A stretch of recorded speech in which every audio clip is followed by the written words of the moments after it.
Hello and welcome to episode 2 of Storytime with Uncle Monkey. I am Uncle Monkey, and today we're going to read the story of Rapunzel. There once lived a husband and wife who had long been wishing in vain for a child. Finally, the woman had reason to believe that God was granting her wish. In the back part of their house, the couple had a small window from which they could see a splendid garden that was full of the most beautiful flowers and herbs. But it was enclosed by a high wall, and no one ventured inside because it belonged to a sorceress who had great powers and was universally feared. One day the woman was standing at that window looking down at the garden when she caught sight of a flower bed that was planted with the most beautiful rampions. They looked so fresh and green that she got a craving for them and felt the strongest desire to eat a rampion salad. Her desire increased daily, and since she knew she wouldn't get any of them, she became gaunt and looked pale and wretched. Then her husband became frightened and asked her, "What's wrong with you, wife dear?"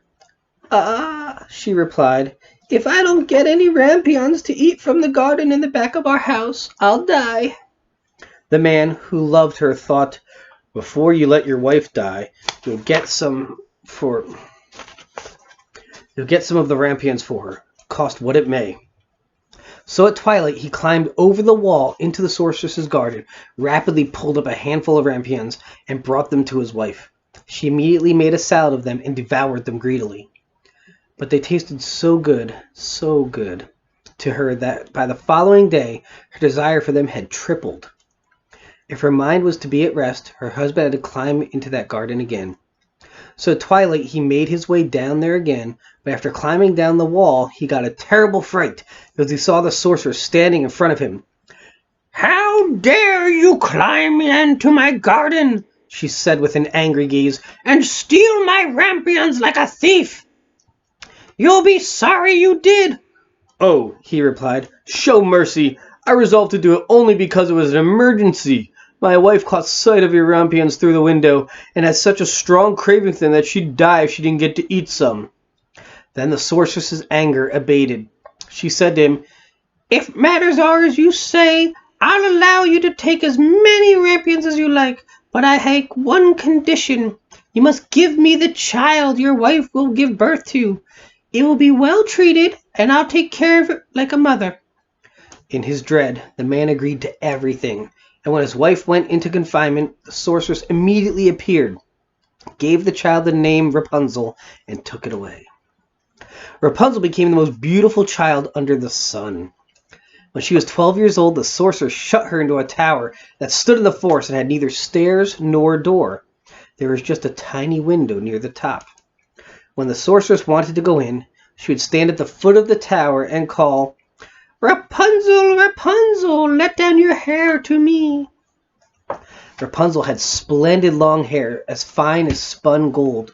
Whenever she heard the sorceress's voice, she unwound her braids and wrapped them around the casement handle up there, and then her hair descended 20 ells down, and the sorceress climbed up it.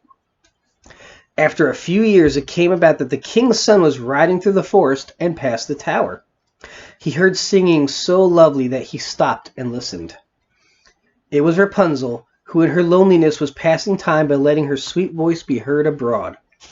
The prince wanted to climb up to her and looked for a door to the tower, but there was none to be found. He rode home, but the singing had touched his heart so tenderly that he went out into the woods to listen every day. Once, while he was standing behind a tree that way, he saw a sorceress arrive and heard her shout upward, "Rapunzel, Rapunzel, let down your hair." Then Rapunzel let her braids down, and the sorceress climbed up to her. "If that's the ladder by which people get up there, I'll try my luck too." And the next day, when it began to grow dark, he went to the tower and called, "Rapunzel, Rapunzel, let down your hair." At once the hair descended, and the prince climbed up. At first Rapunzel was terribly frightened at seeing a man come in, a man unlike any other her eyes had ever seen. But the prince began to speak to her quite amiably, telling her that his heart had been so affected by her singing that it gave him no peace and he had to see her in person. Then Rapunzel was no longer afraid, and when he asked her whether she would accept him as her husband, and she saw that he was young and handsome, she thought, "He will love me more than that old Lady Gothel ever does."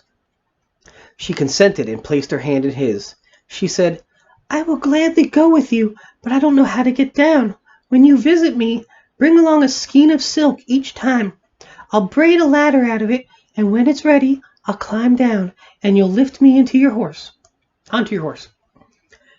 They agreed that until that time he would visit her every evening, because the old woman came by day.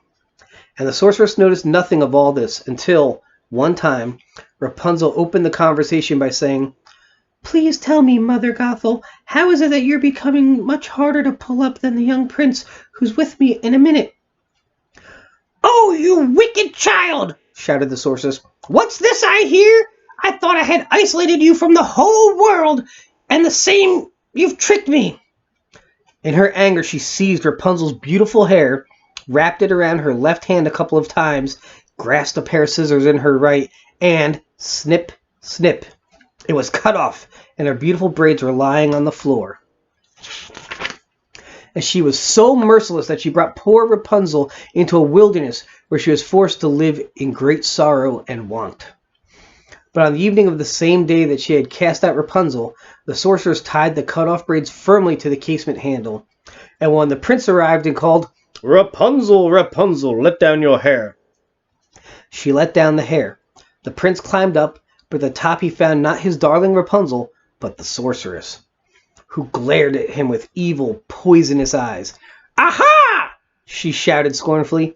"You want to fetch Miss Darling, but the pretty bird is no longer on her nest, and she isn't singing any more. The cat got her and is going to scratch out your eyes too. Rapunzel is lost to you. You'll never see her again." The prince was beside himself with sorrow, and in his despair he jumped down from the tower. He got off with his life, but the thorns that he fell into pierced his eyes. Then he roamed blindly through the forest, eating nothing but roots and berries, and doing nothing but lamenting and weeping over the loss of his beloved wife. He wandered around in misery that way for a few years, and finally arrived in the wilderness where Rapunzel eked out a poor existence, along with the twins she had borne, a boy and a girl. He heard a voice which seemed so familiar to him, so he walked toward it, and when he reached it, Rapunzel recognized him, embraced him, and wept. But two of her tears moistened his eyes, which were healed again, and he could see out of them the way he used to. He led her to his kingdom, where he was given a joyous reception, and they lived in happiness and contentment for a long time afterwards. The end. So I know many of my viewers have probably seen or read other versions of this story. Let me know what you think about this version in the comments below. I forgot to show this in the other video. This is the book I've been reading, Selected Folktales, a dual language book. Jacob and Wilhelm Grimm, and edited by Stanley Appelbaum, in case anybody was curious about this. Yeah, thanks for tuning in. I hope you enjoyed Storytime with Uncle Monkey, and I'll see you next time.